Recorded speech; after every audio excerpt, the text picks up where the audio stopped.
We really have to react to what the economy is, so we are very affected by it.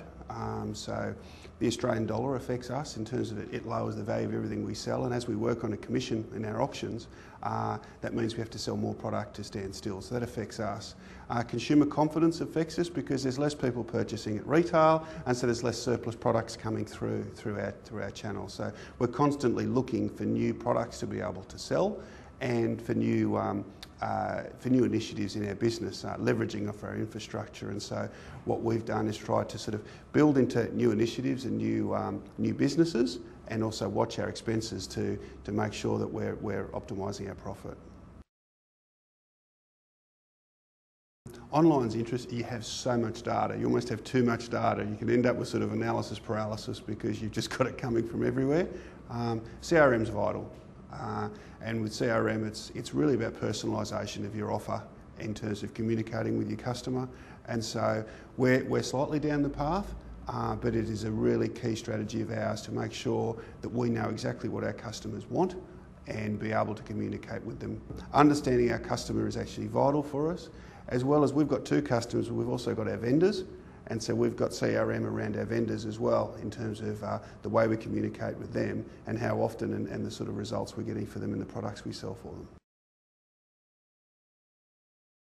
We are trying to really drive efficiency through the business rather than just unilaterally cut staffing or other costs. Our view at the moment is because we're trying to grow our business in terms of new businesses, we're trying to maintain our infrastructure costs whilst growing those businesses. So for example will be our customer service area. Rather than cutting people out of there or reducing the expenses there, we're trying to hold those expenses, and to do that we've got to be more efficient. And what we've got to do there is to understand, okay, well, why are people calling us? And then we go back to the source and find out, okay, why that is happening. And so each month we're trying to knock off some of the areas and reduce the requirement for people to have any concerns with us. And that's flowing through the whole business.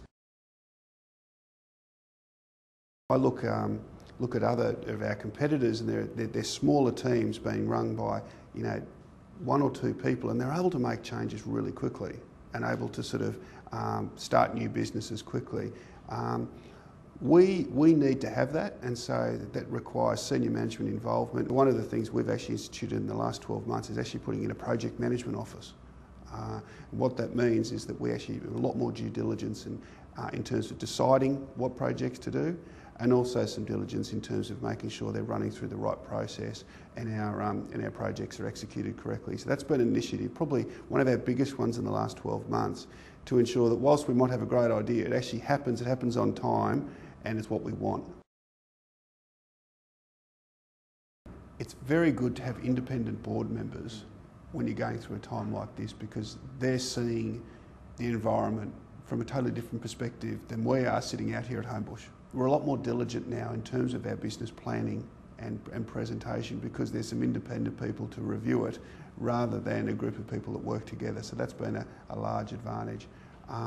In terms of the employees, we've also too improved our communication with them a lot in terms of very regularly telling them about new initiatives, whether it be Grays Outlet or simple things like we recently won an award for our logistics and our ability there, as well as communicating with our other stakeholders, with our customers. And so regularly I'm posting items up on my CEO blog, sort of telling customers, oh, here's some different things that Grays are up to, and you may find this interesting. And it just provides them with a bit of colour about what we're about. We're not just a dead site, we're actually people that exist.